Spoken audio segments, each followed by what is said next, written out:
All right. Welcome to another edition of Under the Dome. I'm your host, Alan Ulrich, with my partner here, Mr. Sean Williams. How you doing tonight, Sean? Doing great, man. How about yourself? Uh, I'll be glad when preseason's over with. Oh, me and you both.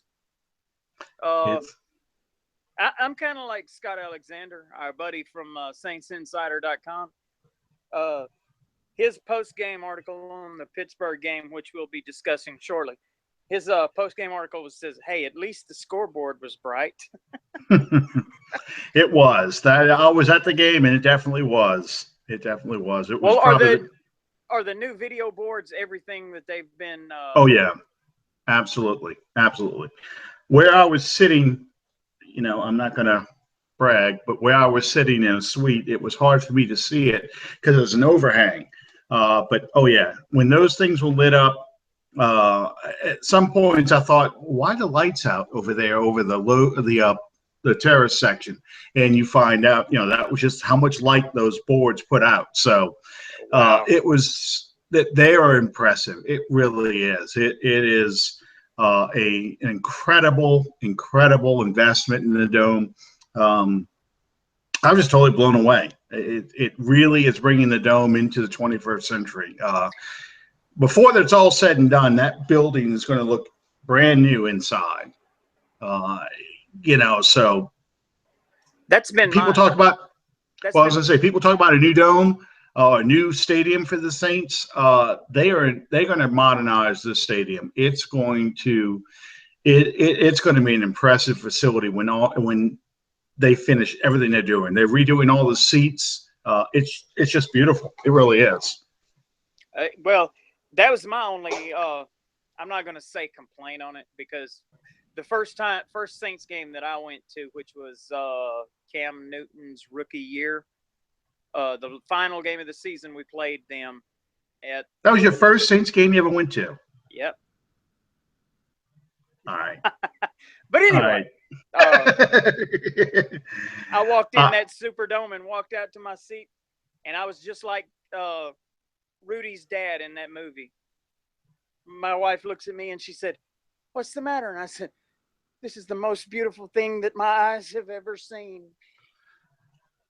I went to Saints games in the Dome, and you can guess the year when they used to have carpeting down those ramps. Okay, my brother and I used to race each other down the ramps and try and drive each other into the wall and things like that as we're coming around the turn.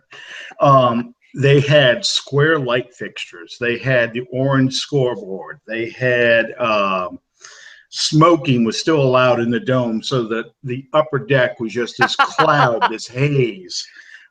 We used to cheer paper airplanes landing on the field. The gondola was down there. And anyone who was there in the 1970s will never forget the deafening loud volume of Ruth's Chris Steakhouse, home of the sizzling steaks, and they crank up that sizzle right at the end and just like, oh God, so. And I was also there when Archie was playing so badly. His Royal Oldsmobile commercial came on the big gondola screens, and the crowd booed the commercial. That's just that's what it was like back then. That's bad. Yeah. Well, before we get too far out, of the gates, take a moment to thank our sponsor, Fan First Productions. Thank you guys for backing us on this, and invite everyone to go to iTunes and download the audio-only version of our podcasts. Yes, because I have a face made for audio. I do not have a face for video. Thank you. Yes, indeed. I'm not even going to go there. Also, we want to continue what we can do to raise awareness and support for our brothers and sisters in this state who are suffering due to the damage caused by the floods. I don't know how many of you may be aware of. There's a former player from this area or from that area, played for the Steelers, named Ryan Clark. But he has set up something. It is text the word batten, That's BATON, to 71777 to contribute to the Baton Rouge flood relief efforts. And you can also, the number that we've been plugging all along, you can text LA Floods, that's LAFLOODS, to the number 90999 to make a $10 contribution to the American Red Cross for flood relief efforts. Also, and I don't mean to interrupt real quick, Sean. For sure. those who are going to go to the game Thursday night in the Dome, they're doing a 50-50 raffle for the flood relief. So please find the people who are wearing like these bright, safety orangish yellow, fluorescent kind of green jackets. Any of those jackets. Donate the money. The money is going to flood relief, and you have a chance to win some of the money. They're raising that night. I think they raised in a space of 3 hours last Friday night, over $25,000. So please, if you go to the Saints game Thursday night, find one of those people. Do the 50-50 raffle. I beg you. These people need all the help they can get. Also on our Facebook page, which you guys can follow us on Facebook at the Under the Dome podcast page. You can follow us on Twitter at Under the Dome PO1. And but anyway, my wife, I posted something last week.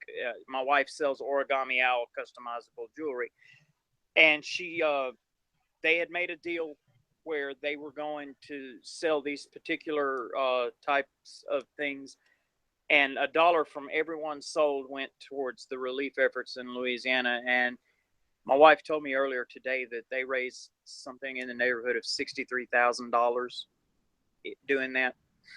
So I just wanted to update you guys on that.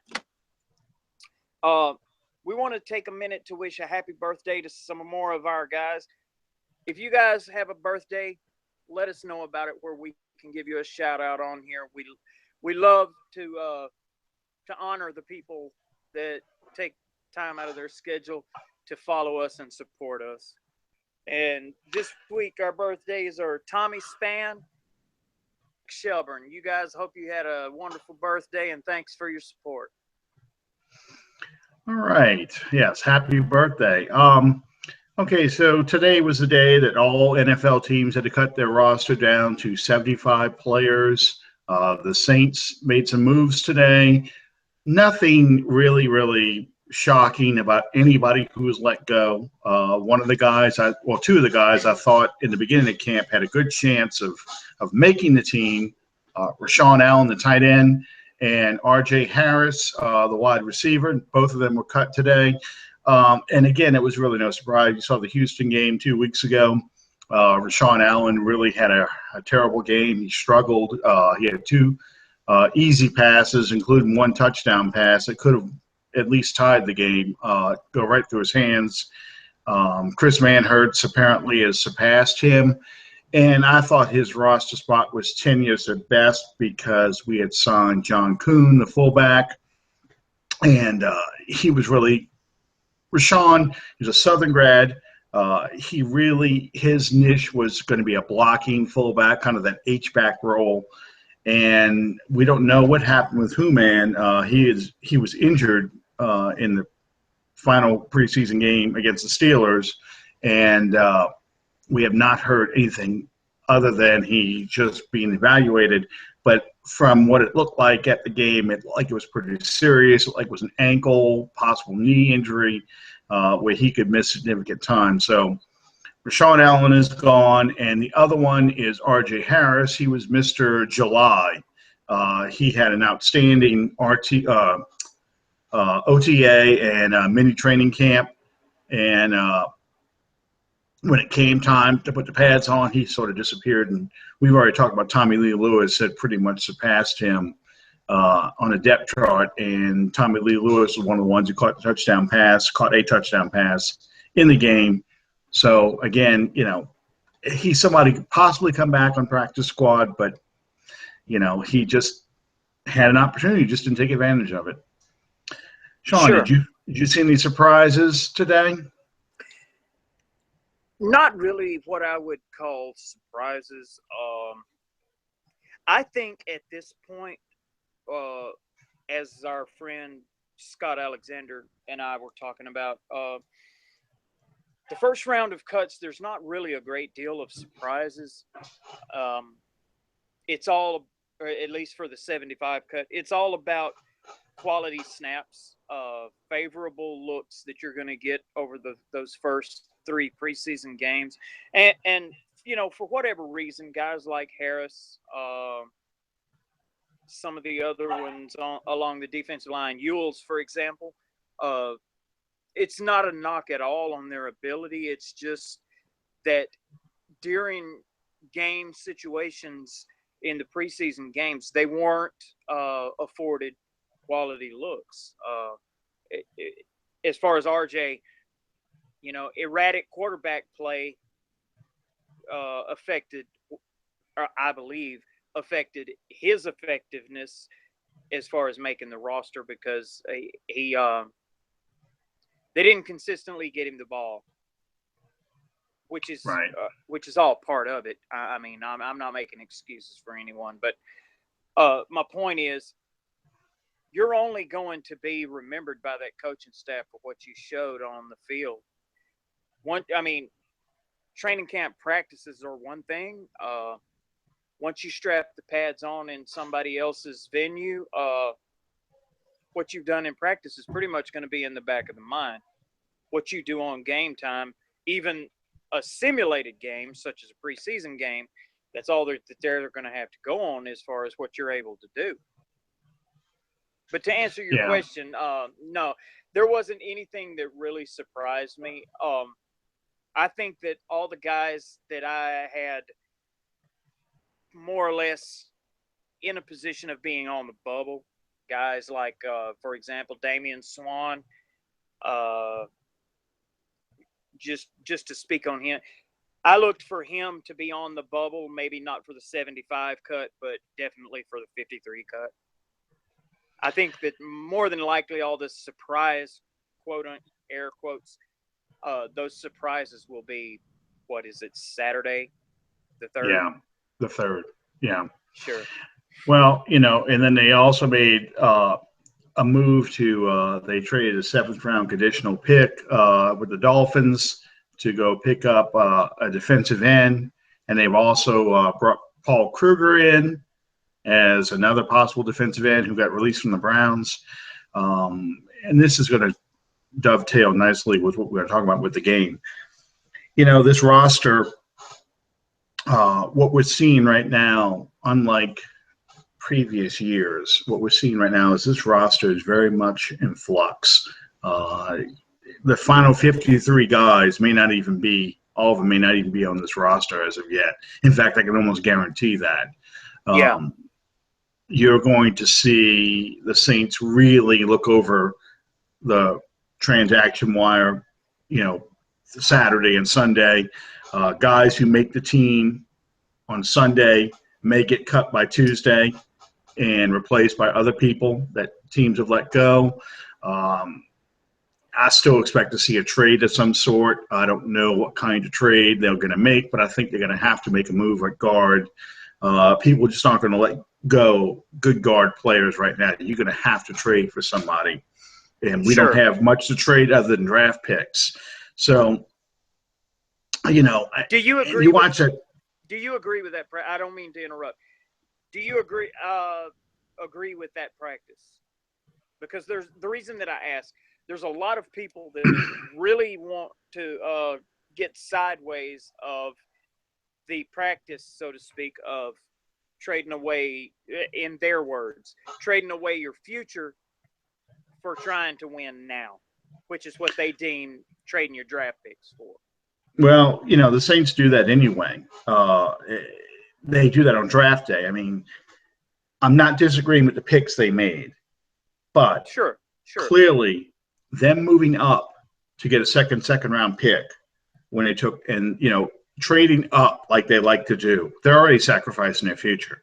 They are trading draft picks from that draft or the next year's draft to move up in the draft to take a player they really like. So a seventh round conditional pick, and I imagine one of the conditions is McLean makes the team, which if you really wanted to be an asshole, if the Saints wanted to do it like this, they could theoretically cut – if McLean, they like McLean, they could cut him, play that first week at Oakland, and bring him back, that second week, and he technically doesn't cost them anything. I wouldn't put anything past these guys right now. You would get your seventh round draft pick back if that's the way they did the trade, which I'm pretty sure they did. You could get your seventh round draft. Yeah. For anyone who's unaware exactly what it is that Alan's talking about, yesterday, as we're making these cuts to get down to the league mandated 75-man roster, yesterday the Saints made a trade trading with the Dolphins a conditional seventh round draft pick for defensive end Chris McCain. Chris McLean. Yeah. Okay. The book on McLean seems to be that he's really an excellent player. He just suffers from the disadvantage of being on the same team as Cameron Wake, Mario Williams, and Deion Jordan. Okay, you can stop screaming at the monitor right now. It's Chris McCain, not McLean. It's McCain. McLean is still in, Nakatomi Plaza right now trying to get out. So it's McCain. Okay. Yippee-ki-yay, mother. Here we go. All right, let's go back. In other news, we also made a deal yesterday. We signed a 35-year-old guard, Barnes. I don't know what kind of verification they had on his age, but he showed up at the team facility using a walker. Khalif Barnes, he has, from what I understood, now you may have a better working knowledge of this than I. From what I understand, for the last 3 seasons, he's played guard for the Raiders, correct? I think that's right. I didn't really Google this guy too much because I honestly don't expect him back. So I don't know. It'll take me a second to find this guy real quick. Okay, and while you do that, also just to make it fresh in everyone's mind, the other cuts that were made yesterday: fullback Sion Huma, wide receiver Jared Dangerfield, guard Cyril Lemon, linebacker Jeff Schottmer, linebacker Dylan Lee, wide receiver. Jeff Schottmer was not cut. Yes, that they made that distinction today. I stand corrected. Yes. He will be starting, I believe, Thursday night, correct? If he's not starting, he'll be playing a lot. And I imagine that's because I don't think they want to put Stephon Anthony out there again. Sure. I think they're being very guarded with him. So I don't blame him. Linebacker Dylan Lee, wide receiver Reggie Bell, safety Jamal Golden, long snapper Chris Highland, and defensive back Jimmy Pruitt was waived, which more than likely means he'll clear waivers because nobody's going to claim an injured player. And then today's are somewhere. Give me one moment. I looked up Barnes, Khalif Barnes, while sorry about that. That was my dog. Khalif Barnes had been playing with the Oakland Raiders since 2009. So it was 2009 and 2015. He started out, he was a second-round pick back in 2005. He was drafted by the Jaguars, and he was moved. He was great as a good run blocker. He had trouble with, as a left tackle, he had trouble with pass rushers, so they moved him inside the guard with the Raiders, and he did fairly well with the Raiders. I mean, he, for for a 34, 35-year-old guard, he was okay. It was not anything to write home about, but he's a body that brought in, try and do something. I still think they're going to try and bring in somebody younger, much better to fill in as a starting role. But I do as well, but I don't look for that to happen until after the 53 cards. Here's the issue. I mean, we've talked about this before. You had two guards that the Saints tried to get. One, the draft pick, Joshua Garrett from Stanford. The other one, Alex Boone from the 49ers, ended up going over to the Vikings. And the rest of the guards either went off the board in draft or in free agency, or they just felt like weren't much better than what they have right now. So the Saints have tried. So they're signing this guy just in case they still can't find anybody, or let's just say Leary is the target. Dallas Cowboys want a first-round pick for Leary or nothing else, or a second-round pick and a player and nothing else. And the Saints like, no, it's not worth that kind of deal. So there's a number of ways it can go, but this is just one of those many backup plans they're trying to put together.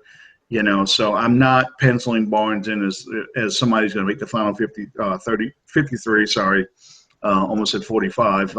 Final 53, but he is a backup plan. And that, talking about how they played in that Steelers game, must we? It was probably a lot worse to watch it at home than it was in the stadium, because I wasn't really watching what was going on per se. I was watching individual battles. Sure. You're not going to put Rasheed Wallace one-on-one with Antonio Brown in a regular season game, okay? So, he gets burned. P.J. Williams got burned. But if you watch the whole game, if you could see those players the whole game, they did some good things too. So it was kind of a teachable moment for these guys to learn how to deal with one of arguably the best receiver in the NFL right now. Sure. The Steelers are built to win it all this year. They sense, New England, you don't know what you're going to get. You got 4 games without Tom Brady. Is New England susceptible? Right now, you can get home field advantage over them just by them having struggled in those first 4 games. The Broncos, defending champions, still got the great defense, no quarterback. They're going to start a guy who has 0 NFL starts. And they're in the market for probably an experienced quarterback. They're about ready to cut ties with Mark Sanchez. Sanchez will probably end up in Dallas, backing up Dak Prescott, while Tony Romo gets moved to recallable IR, I'm sure, because with his broken vertebrae. And then we find out today Teddy Bridgewater has a compound fracture, which anybody who remembers Joe Theismann from 1985, his compound fracture, this was a non-contact injury. Apparently he stepped wrong. I'm reading now that it could be a dislocated knee as well. You read all kinds of things. They said players got sick on the field seeing it, that kind of stuff. So now the Vikings have no quarterback. I've read everything this afternoon, from a compound fracture to a completely obliterated ACL to one thing. So I don't know exactly what it is that's accurate on that. But they probably don't even know. Sure. But now, judging from the reports, the reaction of the players, the reaction of the staff and everything, and the fact that it's a week left of preseason and 25 minutes in, you call practice, that sounded pretty serious to me. So right, and he was airlifted out of there, I believe. He had an air cast on. He was, they ran him right to the emergency room. So here the Vikings in a market for a quarterback too. So, you see a lot of these teams that are, it's possibilities where the Saints could make a move. I don't know. But there's a lot of teams looking for something. So, here we are looking at the Pittsburgh game going, oh my God, the offensive line's a mess. Oh my God, we can't rush the passer. Uh, you know, we are like a 3-13 team right now, but then you look around the league and you see almost every team has gaping holes somewhere, every up and coming team especially. So there's going to be a lot of movement. There's going to be a lot of opportunities for the Saints to do something with some of these teams. I don't know if McCown is a option to trade right now. I don't trust Garrett Grayson.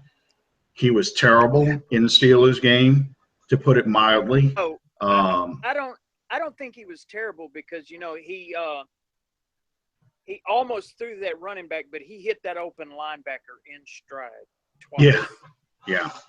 The timing was completely off on the first interception because you can clearly see, Murphy was already across before Garrett even let the ball go. So the time was off on that. And then the second pass, there was absolutely no arc to that ball at all. He threw it right to the linebacker where he's supposed to get more of an arc and try and drop it in a hole in the zone. So, I mean, neither play was it a tricky coverage or anything like that. It was just terrible read. And I still have trouble with his fundamentals. He still has bad fundamentals, or he gets lazy the longer he's out there and does all the things that he was doing in college. The first couple of plays, he's good.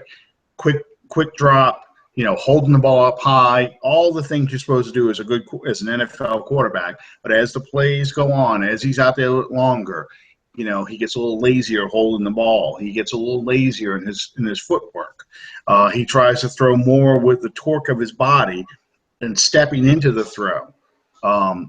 That touchdown pass, in fact, he was on a design rollout, and if he would have stepped more into the throw instead of trying to throw on the run, that would have been a much easier ball for Tommy Lee Lewis to catch instead of having to come down so low because the ball kind of died on him. Instead of having to come down so low, catch it, turn, and then make a nice dive for the end zone. And that's, it's just something he needs to work on. He needs to constantly be working on that. You've seen that commercial with Tom Brady, I'm sure.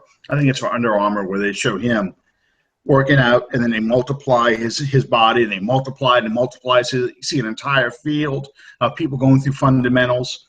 Yeah. That's the kind of thing that Grayson needs to do, is work on his fundamentals, work on his drops, work on just his ball handling, work on, his setup, work on all that stuff, and it gets frustrating when you watch him because you can see what the scouts saw in him. You can see he's got fantastic mobility. He's good when he rolls out of the pocket. He is good at looking downfield. But his fundamentals, especially his footwork, just needs so much more developing right now. He's not ready to be a number 2 quarterback. But we may not have a choice if a team is willing to trade a quality offensive lineman for a backup quarterback. I don't know. I'm just throwing that out there. I'm not involved in any of the meeting rooms or anything. I'll carry his bags for him. I'll be honest with you.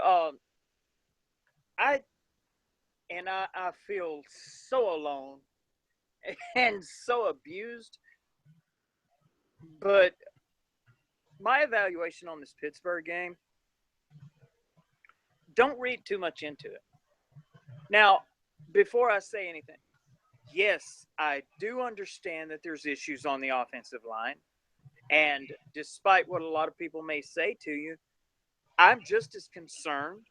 And that doesn't escape me. But consider something. The New England Patriots, the Houston Texans, Pittsburgh Steelers, we have played 3 playoff teams from the American Football Conference from last year.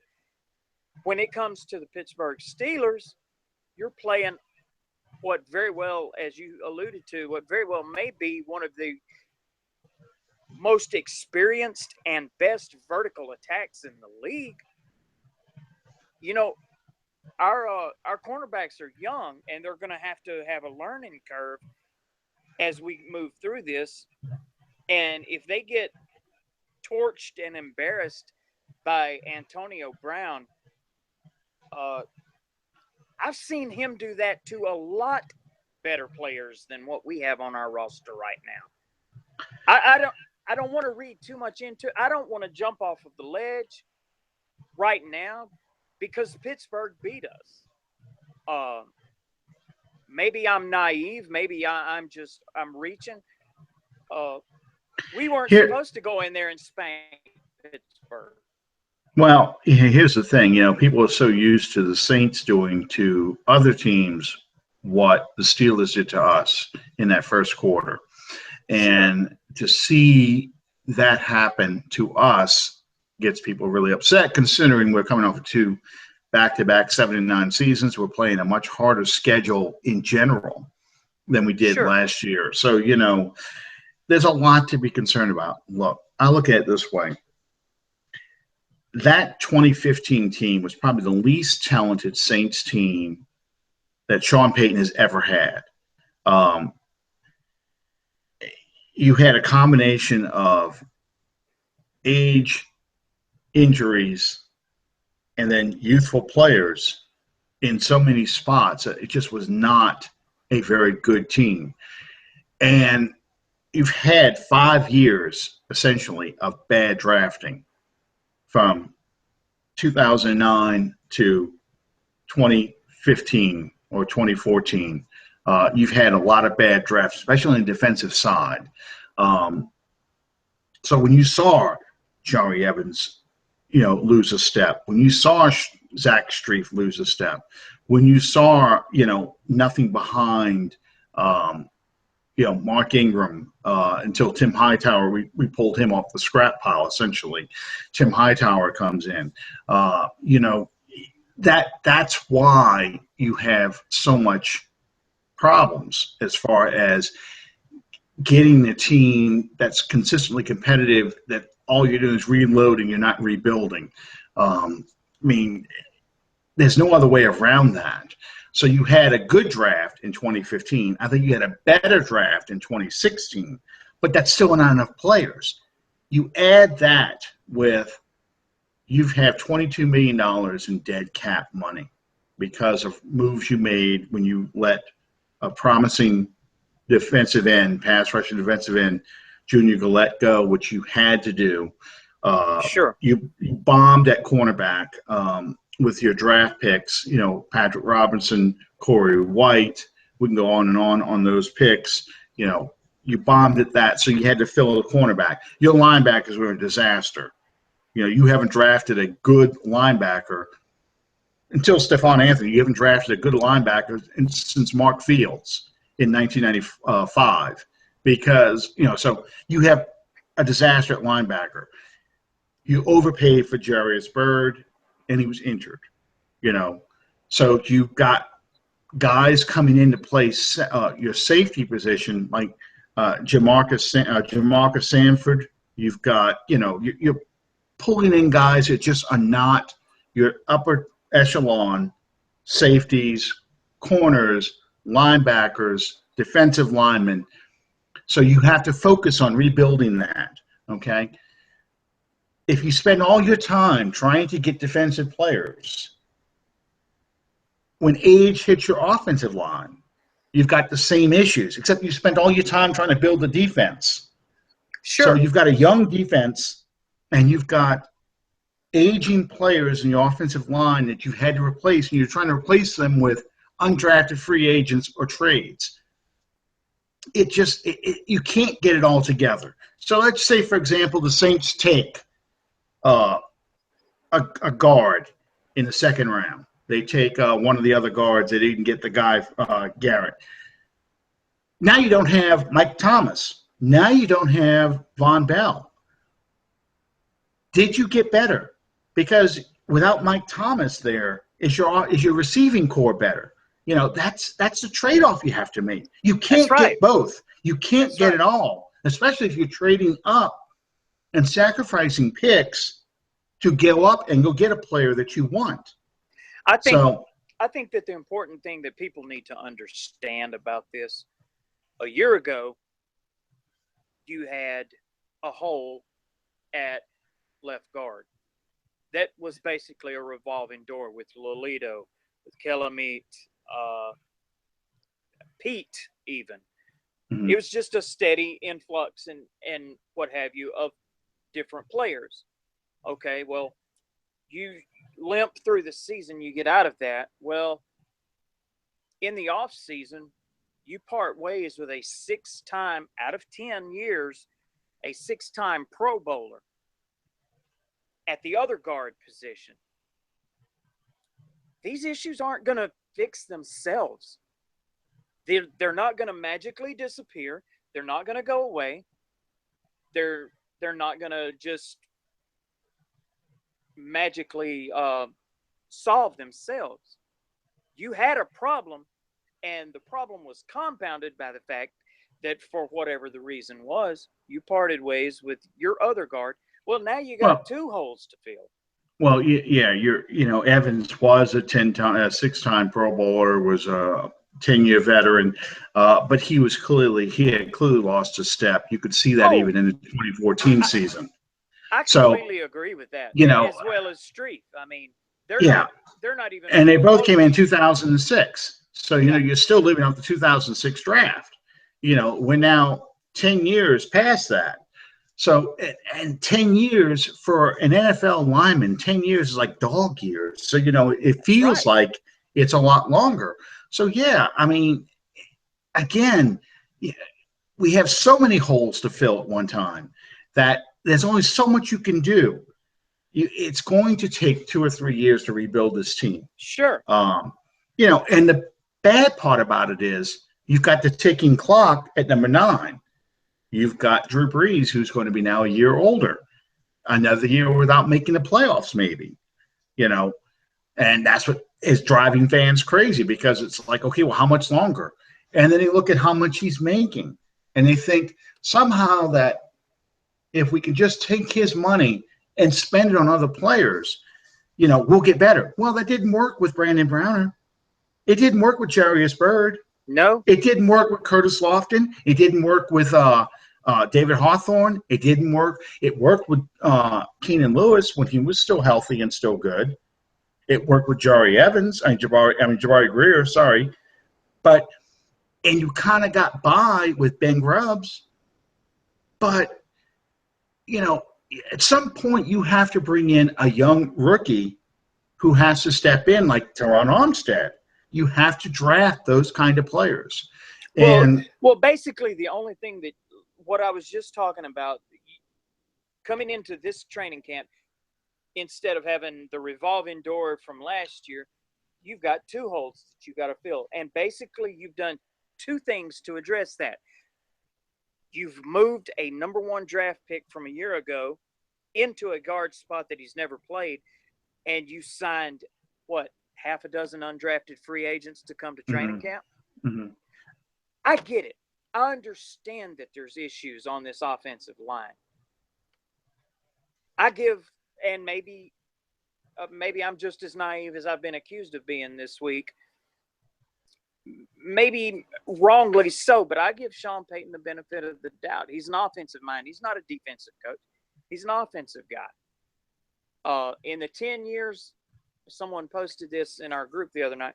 In the 10 years that he's been coaching New Orleans, the New Orleans offense has finished the season first 4 times, second 2 times, fourth 2 times, and fifth 2 times. I think that has bought him the benefit of the doubt. At least with me, it has. I understand why defense has become a priority, because defense wasn't in the past 2 seasons. Defense has not just been bad; it has been monumentally, historically bad. I was going to say, let me just say this real quick. I was going to say that Rob Ryan experiment has set this defense back too. Absolutely. I don't argue that a bit. 2013 was the aberration, but you saw how Rob Ryan really was come, 2014, 2015. You saw how bad his defense could be. And that had set you back. You did not have Ryan Pace had done a good job in the first few years with drafting and so forth, especially offensive players. We've drafted great offensive players. We've drafted very poorly on defense. We've tried to change this with Jeff Ireland, we've had a better draft now. We can only hope to keep doing that. But again, going back to what we were talking about before, you can't fill all the holes at one time as much as we'd like to. So here's the issue. We've talked about the other things. Now, in order to win anything, are you willing to sacrifice draft picks now? Because that's what really you have to offer. Sacrifice draft picks to try and fill a hole with somebody who may or may not work out for you. A veteran. We're trying to bring in another veteran. And are we Band-Aiding a problem for another season? We've talked about Pete, for example, and I've said this before. People want to call him a bust. He was drafted. He played primarily left tackle. We've moved him all over the line. We drafted him with the idea of putting him at right tackle and replacing Streiff. Last week, we talked about how he kind of wasted his first 2 weeks of training camp playing left tackle because Armstead was out. He may end up having to play left tackle again if Armstead cannot be there for the Oakland game, which all indications are he's supposed to be. But he may end up playing left tackle again. We're talking about moving now to left guard from right guard. He's played every position but center. Yeah. Would you do that with a player like Max Unger? Would you try him in all the different spots because he's an all-pro center? No, you wouldn't do that. If you have Willie Roaf still on this team, would you move Willie Roaf to guard or right tackle when he's obviously a Hall of Fame left tackle player? Absolutely not. No, you wouldn't do that. And, when you do that to a player, especially a young player like Pete, again, going back to what we're talking about racing, muscle memory, picking up all the habits you learned in college. You've been playing football now for 12 years or more, okay? Assuming he started when he was like in 7th or 6th grade, okay? He's been playing football for 12 years or more. He has muscle memory. He remembers, okay, if I'm left tackle, this is the foot I start off on. This is how I'm going to take a guy. Now you move into right guard, okay? Different position entirely. Everything he has changes. to work more. He has to work in tandem now with the right tackle and the center. Okay. Now we're going to move to left guard. Okay. So now I'm starting again on the foot that I would start off as a left tackle, but I'm still playing a guard. So I got to make sure I don't step too far back. We saw in the Houston game, he tripped over somebody trying to pull out on a guard sweep. So these kind of things.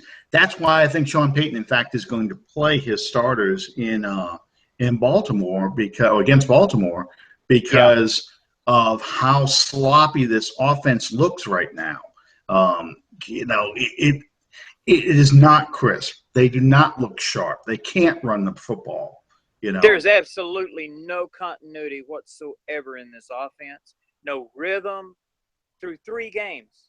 Now, for whatever the reason is that falls on, it doesn't really make any difference. The bottom line is still the same. Bottom line is we're 2 weeks out from week 1, and something's got to give. You got to get something established and something started. Now, again, going back to Pete, I would have gone. I'm sorry, I would have let Clemente and Lolito and Turner and all the rest of those guys battle it out for guard, and I just would have put Pete at right tackle, starting at the OTAs and starting with minicamp, and just let him and Streiff battle it out, pretend like he would never play guard for me, and let his development go there. To be totally honest with you, and if you remember, I don't know if this is too obscure. If you remember, a while back, I made the comment that before this season is out, Pete will take Street's job. Oh, Now, well, it's going to have to, because first off, I don't think Street's going to finish the season healthy. absolutely, be that because of injury, whatever. I don't see Pete being able to maintain the grind for another year. No, he's been injured the past 2 years too. Yeah, based on what I saw last year, his eroding talent level. I'm not real optimistic for Pete. Now, what does that do to all the plans and all the everything that they're making now on the offensive line? I don't know. Well, you can get by. I read Ralph Marlboro, and he is dead on right. You can get by with one average guard or a poor guard. You can't get by with two. So Well, you're going to have to make a move. Alan, I've taken a lot of heat and grief this week, but I've been watching and learning and seeing the way things work in this league for a long time. Now, I'm not as forceful and demanding with my opinion as some people that you and I encounter on a regular basis. But now I'm going to say this. Things are good, and this is in reference to the Saints, and Cowboys fans can take it just as easily in terms of Dak Prescott. When you get out of this preseason, things are going to change. The speed changes. The intensity level changes. The defensive schemes that Dak Prescott is going to see are going to be way different. And to not to get sidetracked on Dak Prescott by any means, but in terms of the New Orleans offense, when you get out of the preseason, you're going to get a little deeper in your playbook. You're going to you're going to game plan, not to use a tag word or anything, but you're going to game plan a little stronger to your strengths and avoid your weaknesses a little more than you do in the preseason. You're not looking to get an isolated matchup to evaluate a player during this season. Things are going to be different. Absolutely. Look, you notice we haven't talked about the defense a whole lot. We've really focused on the offensive line, which is a change from the previous seasons. Where you always are talking about, defense. Good example, what you were just talking about. I watched, Tyler Davidson get pulled out on third down all night in that first half against the Steelers. And they were putting in on Yamada. And they were putting him in on first and second down, too, towards the end of the second quarter, most of the third quarter. And, again, that's what you were talking about. They were counting on this guy now who a lot of us assumed was going to pretty much redshirt his year because of the injury to the first-round draft pick, Sheldon Rankins. They're counting on this guy to get in there and do something. And I'll tell you one thing. That man is country strong. And when I say country strong, that is somebody who is, from Blazing Saddles, Mongo. He is Mongo. And when he puts it all together, he's going to be a devastating defensive lineman because he's quick and he's strong. I watched him grab a guard and just shove him to the back, okay? Now, the play ran away from him, but he just took his guard and just carried him back there with no moves, nothing. Just grabbed onto him and just threw him back there. And that was a 300-pound man who's picking up like that. So, there's some optimism in there too. Rankins is not going to be out as long as we feared. He should be back by after the bye week. The defense looked pretty poor against the Steelers, and like we were talking about, the Steelers going to make a lot of people look bad. But I'm not hitting the panic button on the defense yet. Oh, absolutely not. I think the defense will give up a lot of yardage. But if in the red zone they can force teams to 3 points and get a couple of turnovers a game, or at least a turnover a game, you know, we have a much better chance of winning, okay? Even though we're Yes, playing teams that are more talented than we are. It's the offense that has to carry this team. You have to give Drew Brees time. He was 9-12 with that bad offensive line. So, he did get things going. Willie Snead made an outstanding grab. Michael Thomas absolutely. was not really involved in this game. I think they were deliberately targeting, uh, Fleener to get him into the rhythm of the game. We're in a second. We're about to do the 3 up, 3 down, and one of my 3 ups would be Spiller. I thought I saw a lot out of Spiller, kick returning and catching the ball and running with. He looked more like the Spiller we saw in Buffalo than the Spiller we saw over in the Saints last year. Hmm. So there is some things to be positive on. It's just, can we get past the weaknesses of this offensive line? Can we get enough people in there to protect Drew enough and not get the holding calls that eliminate big plays like the big pass play to Fleener, that we can get down there and do something, okay? And in that regard, you can't really go by preseason totally, because there are some things they were doing in preseason to try and see what they had to work with in a game-like situation that you probably would not see in a regular season game. I think that may be one of the absolute most overlooked facets of the preseason game that fans may or may not be aware of, but even the ones that are aware of it, when your team doesn't score as many points as the other team, it's real easy to lose track of reality. But the reality is, preseason games are about creating matchups and evaluating talent. They're not about scoring points. They're not about winning games. And people don't get, or I'm not going to say they don't get it, but they don't remember that the way that they ought They to. get caught up in the whole. It's a football game. They're dressed. Sure. It's a glorified practice, but it's a football game. They're dressed in uniforms. They got all the light, sound effect, all the stuff that you see at a game.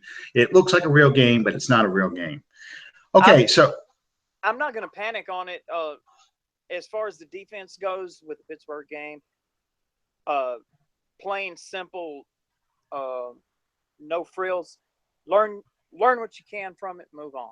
yeah, real You quick, just I was going go to say ahead. real quick, my 3 up, 3 down, real quick. I think my 3 ups are going to be. I saw a lot of good things out of Fleener. Uh, you know, CJ Spiller. I saw a lot of positives behind that.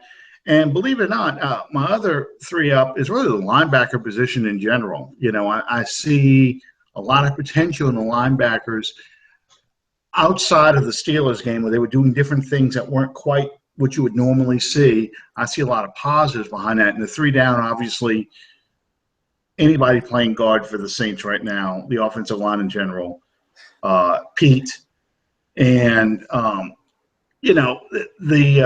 the injuries right now is my third one. Losing Human, losing uh, you know Lasco. Armstead, Lasco. We've got, especially late in that game, we were getting out hit out there, and that was really disturbing. Especially, the Steelers were getting penalized. There were a lot of cheap shots going on there. The hit Sure. on Murphy and the hit on Lasco both were extremely cheap shots. But I just thought my thing would be is, we look dead out there, and that is never a good thing.